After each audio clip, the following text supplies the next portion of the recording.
주님의 은혜와 평안이 여러분과 또한 여러분의 가정 가운데 함께 하시기를 기원합니다. 우리가 살아가다 보면은 참 여러 가지 말을 주고받습니다. 참 많은 말들을 상대방과 함께 주고 받고 듣기도 합니다. 그런 말들 중에서 어떠한 말들은 우리에게 참 큰 힘이 되고 위로가 되지요. 하지만은 어떠한 말들은 우리의 가슴을 파헤치며 큰 상처를 주기도 합니다. 시인이면서 또한 많은 글을 쓰신 작가 정호승 씨가 그동안 살아가면서 자기에게 정말 큰 힘이 되었던 한마디, 정말 살아가면서 자신의 인생 가운데 큰 위로가 되고 힘이 되었던 한마디를 모아서 책을 만들었습니다. 그 책의 제목이 바로 내 인생의 힘이 되어준 한마디입니다. 내용을 읽어보면은 정호승 씨가 자신이 살아가면서 큰 힘이 되어 주었던 한마디를 가지고 그 내용을 이야기로 풀었습니다. 한마디가 이렇습니다. 십자가를 등에 지고 가지 말고 품에 안고 가라. 과거는 현재를 가두는 감옥이 아니다. 햇빛이 계속되면 사막이 되어버린다. 별을 보려면 어둠이 꼭 필요하다. 새우잠을 자더라도 고래 꿈을 꾸어라. 가장 용맹스러운 사람은 남에게 질 줄 아는 사람이다. 그러면서 많은 그 내용들을 담았는데 그 책의 내용들 중에 제 마음에 참 큰 힘이 되고 위로가 되었던 내용은 이거였습니다. 산산조각난 항아리를 다시 붙이려 하지 말라. 내용은 이렇습니다. 정호승 씨가 도자기로 유명한 경기도 이천에 가서 한 젊은 도예가를 만났습니다. 그곳은 전통적인 가마로 도자기를 만드는 곳이다 보니까 가마 주변에는 깨진 도자기가 굉장히 많았습니다. 깨진 그릇들이 굉장히 많았습니다. 정호승 씨는 그것을 보면서 너무나 아까워했던 것이죠. 자세히 들여다보면 자신의 집에 있는 그릇보다 더 훌륭하고 좋은 그릇들이 많이 있었던 것이고, 어떤 것은 깨뜨리지 말고 차라리 사용하면은 더 요긴하게 더 좋게 사용할 수도 있을 것인데 왜 깨뜨렸나 아까워라 하면서 이렇게 바라보면서 젊은 도예가에게 이렇게 물었습니다. 이 아까운 것들을 그냥 다 버리나요? 그랬더니 그 젊은 도예가가 이렇게 답했습니다. 아까워하지 마세요. 저렇게 깨지고 버려지는 도자기가 있기 때문에 훌륭하게 완성되는 도자기가 있는 것입니다. 저것들은 저것들대로 자기 소임을 다하기 위해 저기 저렇게 있는 것이랍니다. 깨졌다고 해서, 버려졌다고 해서 그 가치가 완전히 소멸되고 쓸모없는 것이 아니라는 것이지요. 자신의 역할을 제대로 한 것이라고 그 도예가는 말한 겁니다. 그러면서 정호승 씨가 자신의 인생을 돌아보면서 이렇게 말했습니다. 우리의 인생을 돌아보면은 분명 깨어진 부분이 있다라는 것이지요. 그런데 우리는 살아가면서 우리의 인생이 깨지지 않기 위해서 너무나 조심조심하면서 살아갑니다. 하지만 어떠던가요? 어느 순간에 깨지고 말아버리지요. 그렇게 깨지고 난 우리의 인생의 한 부분을 우리는 어떻게 하려고 합니까? 다시 주워 담아서 이전의 모습으로 되살리려고 무던히 노력합니다. 깨진 것을 인정하지 않고 이전의 상태로 되돌리려고 우리는 너무나 많은 노력을 합니다. 하지만은 깨어진 것은 이전 상태로 되돌릴 수가 없지요. 인생도 마찬가지입니다. 하지만은 우리가 깨진 항아리, 그 깨진 부분을, 우리가 깨진 그 존재 자체가 가치 있다라고 여긴다면은 우리는 새로운 도자기를 만들 준비를 할 수가 있는 겁니다. 우리는 새로운 도자기를 가질 수가 있는 겁니다. 우리의 깨진 인생의 부분들, 그 부분들, 우리가 그 깨진 것 그 자체를 인정하고 그 가치를 인정한다라면은 우리는 그 모든 것을 불행을 툴툴 털어버리고 새로운 인생, 새로운 항아리, 새로운 시작을 우리는 할 수 있다라는 것이지요. 코로나19로 우리의 인생은 너무나 많이 달라졌습니다. 많은 부분이 달라졌습니다. 그리고 우리는 그 2년 넘은 코로나19 그 사태로 말미암아 우리는 많은 부분이 상처나고 깨어져 버렸지요. 교회도 많이 깨어졌습니다. 예배도 그러했고요. 또 우리의 인생의 부분들을 보면은 인간관계라든지 경제적인 부분이라든지 직장 관계라든지 여러 가지 부분들이 깨어진 것들이 너무나 많이 있습니다. 어쩌면 우리는 이전의 상태로 다시 되돌아가기, 코로나19 이전의 상태로 다시 되돌아가기 어려울지도 모릅니다. 이전 상태로 우리가 다시 회복하는 거 어려울지도 모릅니다. 그렇다면 우리 어떻게 해야 되겠습니까? 우리는 지금까지 있었던 그 자체들, 그 삶들, 깨어진 그 모든 것들, 우리 역시 그것들의 가치를 인정하면서 우리는 새롭게 시작해야 할 것이지요. 이렇게 새롭게 시작하려는 우리에게 하나님께서 힘이 되어주는 말씀이 있습니다. 위로를 주는 말씀이 있습니다. 바로 고린도후서 5장 17절에 있는 말씀이지요. 그런즉 누구든지 그리스도 안에 있으면 새로운 피조물이라. 이전 것은 지나갔으니 보라 새 것이 되었도다. 아멘. 성경을 보면 참 우리에게 많은 말씀들이 우리에게 큰 힘을 줍니다. 참 우리에게 많은 위로를 더하여 주는 것을 볼 수 있습니다. 우리가 두려워하고 우리가 염려하고 우리가 걱정할 때 하나님께서 여호수아 1장 9절에 있는 말씀을 통하여서 두려워하지 말라라고, 담대하라라고, 내 하나님 여호와가 너와 함께 하신다라고 우리에게 말씀하시면서 힘을 더하여 주시지요. 또 우리가 참 많은 것으로 말미암아 걱정하고 염려하는 가운데, 정말 우리가 불행하다고 느끼는 가운데 예수님께서 우리에게 다가오셔서 요한복음 14장 27절에 있는 말씀으로 위로해 주십니다. 내가 너에게 평안을 주겠다. 내가 너에게 평안을 주겠다.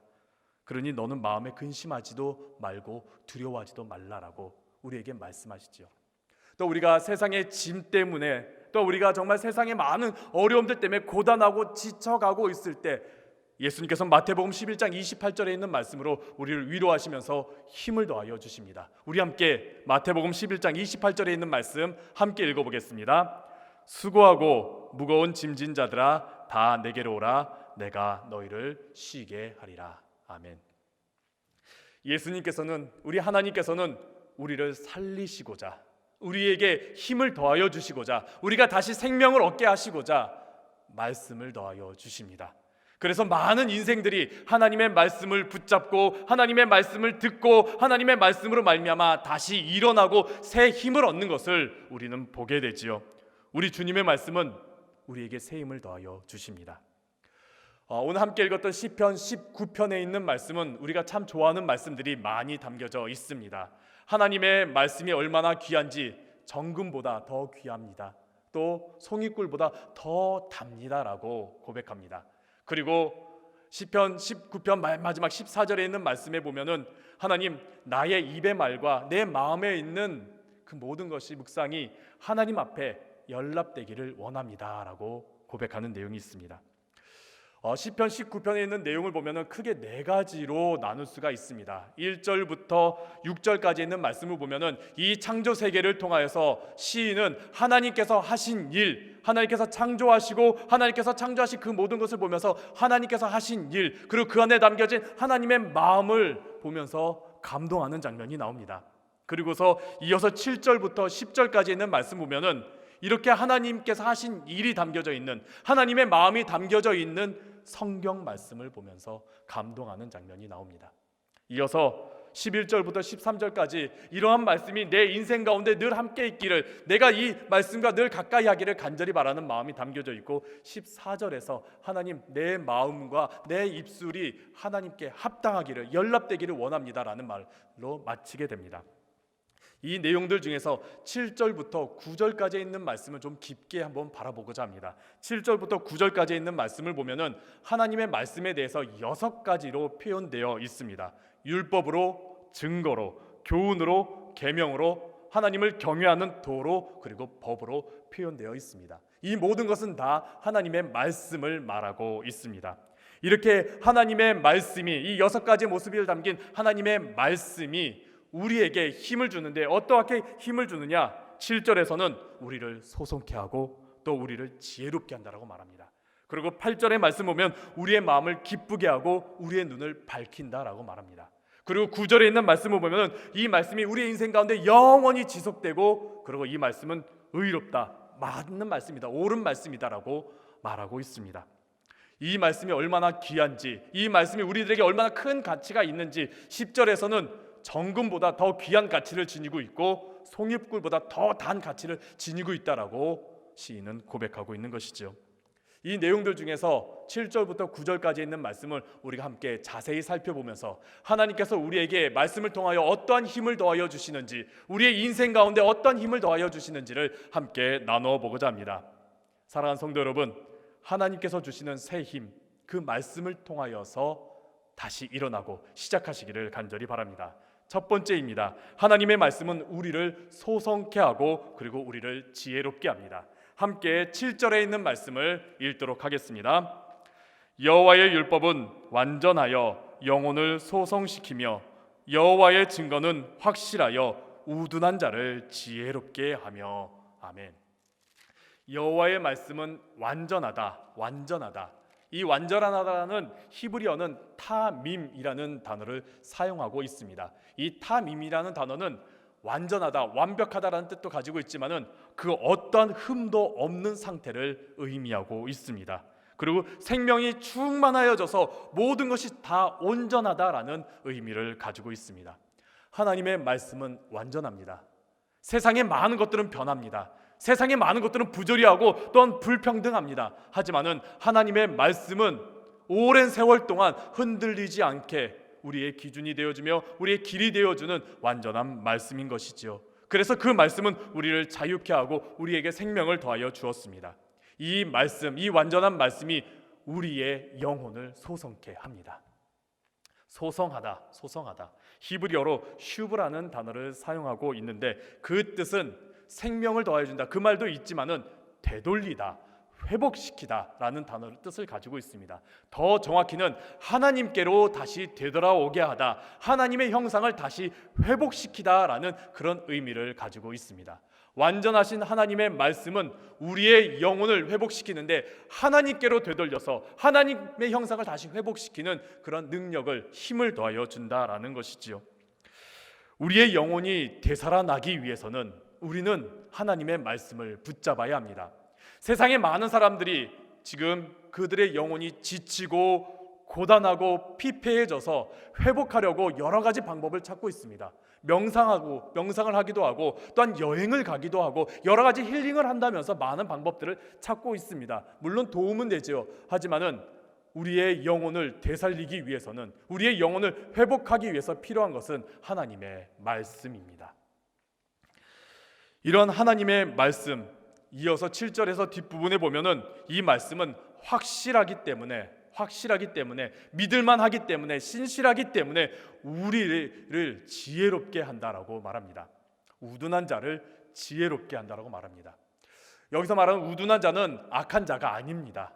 순진한 자이며 그리고 단순한 사람을 의미하고 있습니다. 어떤 사람이냐? 이 혼란스러운 세상 가운데, 이 복잡한 세상 가운데 어떻게 살아가야 될지 모르는 자들, 어떤 길로 가야 하는지, 어떤 방법으로 살아가야 하는지, 내가 어떻게 해야지 바른 길을 걸어가야 되는지 모르는 자들을 의미합니다. 이런 자들에게 지혜를 더하여 준다라고 말씀하고 있습니다. 하나님의 말씀은 우리의 영혼을 회복케 하고 또한 우리를 지혜롭게 합니다. 그래서 사도 바울은 디모데에게 이 말씀을 붙잡으라고, 이 말씀엔 이런 능력이 있다라고 하면서 디모데후서 3장 16절과 17절에서 이렇게 말씀하고 있습니다. 모든 성경은 하나님의 감동으로 된 것으로 교훈과 책망과 바르게 함과 의로 교육하기에 유익하니 이는 하나님의 사람으로 온전하게 하며 모든 선한 일을 행할 능력을 갖추게 하려 함이라. 아멘. 하나님의 말씀은 우리를 하나님의 사람으로 온전하게 만듭니다. 우리의 영혼을 다시 소성시킵니다. 하나님의 형상으로 다시 회복시켜 줍니다. 그리고 하나님의 말씀은 선한 일을 행한 능력, 지혜를 우리에게 더하여 주십니다. 이 복잡한 세상 가운데, 이 혼탁한 세상 가운데 하나님의 말씀대로 살아갈 수 있는 지혜를 하나님의 말씀이 우리에게 더하여 준다라는 것이죠. 그렇게 살아가는 성도 여러분, 하나님의 말씀으로 다시 여러분들의 영혼을 회복하시기를 간절히 바랍니다.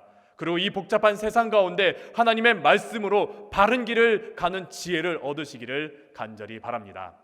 두 번째입니다. 하나님의 말씀은 우리의 마음을 기쁘게 하고 우리의 눈을 밝혀줍니다. 우리 함께 8절에 있는 말씀, 우리 함께 본문 8절에 있는 말씀 함께 읽도록 하겠습니다.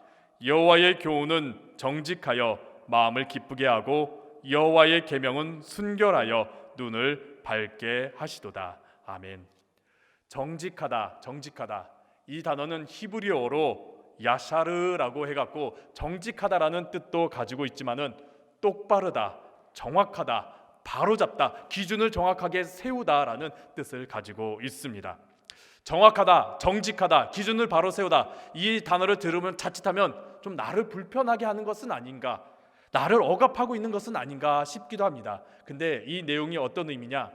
좌로나 우로나 치우치며 흔들리는 우리를 바르게 세워주는 뜻을 가지고 있습니다. 여러분, 도로에서 혹은 차를 운전하시면서 도로 앞에서 자신 앞에서 차가 좌우로 비틀비틀 하면 어떻습니까? 굉장히 불안하지요. 저 차 어떻게 하나, 저 차 어떻게 하나 하면서 굉장히 불안해합니다. 또한 우리가 세상의 여러 가지 소리로 말미암아 이쪽에 휩쓸리고 저쪽에 휩쓸며 갈팡질팡하며 내가 어떤 것을 선택할지 몰라 혼란스러울 때 어떻습니까? 우리는 불안합니다. 하지만 하나님의 말씀은 정직합니다. 우리의 기준을 바로 세워줍니다. 우리를 바른 길로 걷을 수 있도록 정확하게 이끌어줍니다. 그렇게 우리가 하나님의 말씀으로 우리의 길을 바로 잡아야 한다는 것이죠. 이러한 말씀은 이어서 하나님의 계명은 순결하다라고 말하고 있습니다. 순결하다도 히브리어로 보면 바르라고 그래가지고 어떤 오염물도 없고 어떠한 불순물도 없는 깨끗한 상태, 순결한 상태, 정말 하나님 앞에 온전한 상태를 의미하고 있습니다. 그래서 하나님의 계명은 불순물과 오염 그리고 탁한 것이 없기에 우리의 눈을 밝혀준다라고 말하지요. 안경 쓰신 분들은 알 것입니다. 안경에 흠이 있거나 혹은 이물질이 붙어 있거나 혹은 탁해져 있으면 어떻습니까? 우리가 밝게 보지 못하지요. 흐리게 보기 마련이지요. 그렇기 때문에 우리가 이 세상을 바라볼 때 우리가 제대로 바라보려면은, 올바르게 바라보려면은 하나님의 말씀을 통해서 바라봐야 한다라는 것입니다. 세상은 자꾸 정보를 통해서, 지식을 통해서 혹은 숫자나 물질을 통해서 세상을 바라보라고 말하고 있습니다. 하지만 그것을 통해서 세상을 바라볼 때 어떻습니까? 더 혼탁해지고 나의 판단을 더 흐리게 만들고 혼란스럽게 만듭니다. 우리는 맑고 깨끗한 것을 통하여서 세상을 바라봐야 하는데 그것이 바로 성경인 것이죠. 그렇게 성경을 통해서 우리가 세상을 바라볼 때 우리는 밝게, 이 세상 가운데 하나님께서 말씀으로 빛을 비추어 주시기 때문에 밝게 우리가 가야 될 길을 바라볼 수 있는 것입니다. 하나님의 말씀을 통하여서 우리가 기준을 삼으시기를 간절히 바랍니다. 다른 것으로 기준 삼지 마시고 하나님의 말씀으로 기준을 삼으시고, 무엇보다 하나님의 말씀을 통하여서 세상을 바라보시면서 하나님께서 원하시는 길을 걸어가시는 여러분들 되시기를 간절히 바랍니다. 그래서 시편 119편 105절에서는 하나님의 말씀을 이렇다라고 표현합니다. 주의 말씀은 내 발의 등이요 내 길의 빛이니이다. 아멘. 이렇게 혼란스러운 세상 가운데서 하나님의 말씀을 붙잡으시면서 하나님께서 나를 올바르게 세워주시는 그 힘과 능력을, 또한 나의 눈을 밝혀주시는 그 힘을 가지고 나아가는 여러분들 되시기를 간절히 바랍니다. 세 번째는 하나님의 말씀은 영원히 지속되고 의롭습니다. 우리 함께 9절에 있는 말씀 함께 읽도록 하겠습니다. 함께 읽겠습니다. 여호와를 경외하는 도는 정결하여 영원까지 이르고 여호와의 법도 진실하여 다 의로우니. 아멘. 여호와를 경외하는 도, 이것도 마찬가지로 하나님의 말씀을 말하고 있습니다. 여호와를 경외하는 도가 정결하다. 이 정결하다는 말이 8절에서 순결하다는 것과도 비슷한 뜻을 가지는 것 같지만은 전혀 다른 단어를 사용하고 있습니다. 여기서 정결하다는 단어는 히브리어로 타호르라는 단어를 사용하고 있는데 이 뜻은 흠이 없다라는 뜻, 깨끗하다, 흠이 없다라는 그 깨끗함을 말하고 있습니다. 그래서 보통은 의식에 사용되고 또한 재물에 사용되고 내 육체에 사용되고 세상의 기준과 윤리 규범에 사용되고 있습니다. 세상의 기준으로 볼 때, 나의 기준으로 볼 때, 내가 바라봤을 때 저것은 흠이 없다, 바르다라고 표현하는 것이 바로 이 단어, 정결의 단어를 쓰고 있는 것이죠. 하나님의 말씀은 내가 아무리 봐도 흠이 없다라는 겁니다. 하나님의 말씀은 아무리 봐도 세상의 기준으로 갖다 봐도 하나님의 말씀은 흠이 없다라는 것을 말하고 있는 겁니다. 그래서 이 말씀은 영원히 이른다라고 말합니다. 여기서 이른다라는 단어는 그냥 시간적으로 영원히 흐른다라는 것이 아니라 과거에서부터 지금까지 또 앞으로도 영원히 그 말씀은 흔들림이 없이, 무너짐이 없이 그냥 계속 지속된다라는 것입니다. 어떠한 문제와 어떠한 공격이 틈타더라도 흔들리지 않고 굳건하게 계속 이어지는 것이 하나님의 말씀이다라는 것이죠. 그래서 하나님의 말씀은 영원히 지속된다라고 말합니다. 그래서 그 말씀은 오늘 본문에서 진실하여서 의롭다, 맞는 말씀이다, 올바른 말씀이다라고 말하고 있습니다. 세상의 모든 것들은 사라질지라도, 세상의 모든 약속들과 세상의 모든 법들과 규범들은 사라질지라도 하나님의 말씀은 영원하다라는 것이 바로 이 말입니다. 그래서 베드로전서 1장 24절에서부터 25절에서 베드로는 이렇게 말합니다. 그러므로 모든 육체는 풀과 같고 그 모든 영광은 풀의 꽃과 같으니 풀은 마르고 꽃은 떨어지되 오직 주의 말씀은 세세토록 있도다 하였으니 너희에게 전한 복음이 곧 이 말씀이니라. 세상의 것들은 모두 다 사라집니다. 하지만은 하나님께서 우리에게 주신 그 약속의 말씀은 변하지 않습니다. 어떠한 세상 풍파가 오더라도 그 말씀은 우리의 인생 가운데 계속 지속됩니다. 앞으로도 계속해서 영원히 지속될 것입니다. 그렇기 때문에 우리는 그 말씀, 하나님께서 우리에게 주신 그 약속의 말씀들을 붙잡고 살아갈 수 있는 것이지요. 그 말씀이 반드시 이루어지리라는 그 믿음으로 우리가 살아갈 수 있는 것입니다. 사랑하는 성도 여러분, 하나님의 말씀은 우리에게 힘을 더하여 주십니다. 우리 인생 가운데 하나님의 말씀은 힘을 더하여 주십니다. 완전하신 말씀으로 우리의 영혼을 회복시켜 주십니다. 그리고 신실하신 말씀으로 우리에게 지혜를 더하여 주십니다. 그리고 정확하신 말씀으로 우리에게 기쁨을 더하여 주시고, 또한 깨끗한 말씀으로 우리의 삶에 빛을 더하여 주시고 밝혀 주십니다. 그리고 분명한 말씀으로 우리를 굳건하게 서게 하여 주시고, 또한 견고한 말씀으로 우리는 한결같이 하나님의 말씀을 의지하며 살아갈 힘을 더하여 주십니다. 사랑하는 성도 여러분, 하나님의 말씀을 늘 붙잡으며 살아가시길 바랍니다. 그 말씀으로 힘을 얻으시기를 간절히 바랍니다. 그래서 오늘 본문에서 다윗은 이 하나님의 말씀이 늘 나의 곁에 있기를 간절히 바라면서 11절부터 하나님, 이 말씀에서부터 내가 떠나지 않도록, 죄를 짓지 않도록 나를 붙잡아 달라라고 기도하고 있는 것입니다. 하나님, 내가 하나님의 말씀으로 떠나지 않도록, 멀리하지 않도록, 하나님, 내가 함부로 죄를 짓지 않도록 하나님 나를 붙잡아 주세요라고 기도하는 것이죠. 우리가 하나님의 말씀으로 힘을 얻기 위해서 우리가 기도할 것은, 하나님, 내가 이 말씀을 늘 가까이 하게 해 주시옵소서라고 우리가 기도해야 한다는 것이죠. 나의 힘과 나의 능력으로는 부족합니다. 할 수가 없습니다. 하지만은 우리는 하나님께 기도하면서, 주님, 하나님의 말씀이 내 곁에 늘 있게 하여 주시옵소서라고 기도하는 것입니다. 그래서 마지막 14절에 다윗은 이렇게 고백합니다. 나의 반석이시요 나의 구속자이신 여호와여, 내 입의 말과 마음의 묵상이 주님 앞에 연락되기를 원합니다. 하나님, 나의 입의 모든 말과 나의 마음의 모든 묵상이 하나님께 합당하기를, 하나님 마음에 합하여지기를 원합니다라고 고백하는 겁니다. 사랑하는 성도 여러분, 우리 역시 마찬가지로 나의 마음에 있는 모든 것들, 또한 나의 입술의 모든 것, 나의 삶의 모든 것들이 하나님께 합하여지기를, 늘 하나님께 향하여지기를 기도하시기를 바랍니다. 그러할 때에 하나님께서 우리에게 말씀을 통하여 위로함을 더하여 주시고, 또 말씀을 통하여 힘을 더하여 주십니다. 그 힘을 받는 여러분 되시기를 간절히 바랍니다. 우리가 좋아하는 찬양이며 잘하는 찬양 중에 주님 말씀하시면이라는 찬양이 있습니다. 이 찬양은 김영범 찬양 사역자가 작사 작곡하신 곡입니다. 이 곡을 작곡할 때는 이제 김영범 사역자가 대학생 때 예수전도단에서 선교 사역을 할 때였습니다. 열심히 찬양을 하고 또한 선교 활동을 하셨는데, 그러다 보니까 대학교를 참 힘들게 졸업했다라고 합니다. 근데 졸업해 보니까 남들은 다 가지고 있는 토익 점수는 자신에게 없고, 또 남들이 많이 가지고 있던 자격증도 자신은 없고, 또 자신은 취업도 되지 않은 상태에 있어서 나 어떻게 살아야 하나, 나 앞으로 어떻게 해야 하나 참 걱정도 되고 심지어 두려웠다라고 했습니다. 그러던 중에 처음으로 해외로 선교를 떠나게 될 기회가 왔다라고 합니다. 인도와 태국으로 선교 여행을 떠날 기회가 돼서 들뜬 마음에 기도하면서 준비를 하게 되었던 것이죠. 그렇게 열심히 준비하던 중에 멤버들 한 명 한 명 갈 수 없다라고, 자기는 못 간다라고 하면서 떨어져 나간 것입니다. 정말 기대가 되고 열심히 준비했는데 그렇게 한 명 한 명 빠져나가니까 마음이 참 힘들었던 것 같습니다. 그렇게 불편하고 힘들어하는 가정 가운데 그 팀의 리더가 우리 김영범 찬양사역자에게 이렇게 말했다고 합니다.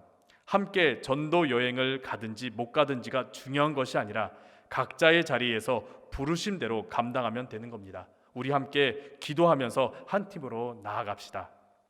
이 말을 들으면서 김영범 찬양사역자가 하나님의 이 말씀이 떠올랐다고 합니다. 광야 가운데서 불기둥과 구름기둥으로 인도함을 받는 이스라엘 백성들, 구름기둥이 멈춰서면 그냥 멈추는 거고 구름기둥과 불기둥이 가게 되면 그냥 따라가는 것. 지금 우리는 빨리 약속의 땅으로 가야 돼. 우린 움직여야 돼. 어떻게든 해야 돼. 그게 중요한 것이 아니라 하나님께서 가라 하면 가는 거고 하나님께서 멈추라면 멈추는 것이 우리에게 더 중요하다라는 것이죠. 이 말씀을 깨닫고서 자신의 인생을 되돌아봤다고 합니다. 세상 풍조에 막 이리저리 흔들리고 있는 자신의 모습, 세상은 이래야 된다고 말했을 때 나도 그래야 되나 라면서 불안해하면서 떨고 있는 자신의 모습을 되돌아보면서 하나님께서 말씀하신 대로 가면 되는구나. 하나님께서 나보고 가라 하면 나는 가면 되는 거고 하나님께서 멈추라고 하면 세상에서 바보라고 손가락질해도 나는 멈추면 되는 거구나. 하나님의 말씀을 의지하면서 가면 되는구나 라면서 그가 다시 힘을 얻고 일어나면서 작곡한 곡이 바로 우리가 잘 아는 주님 말씀하시면이라는 곡이랍니다.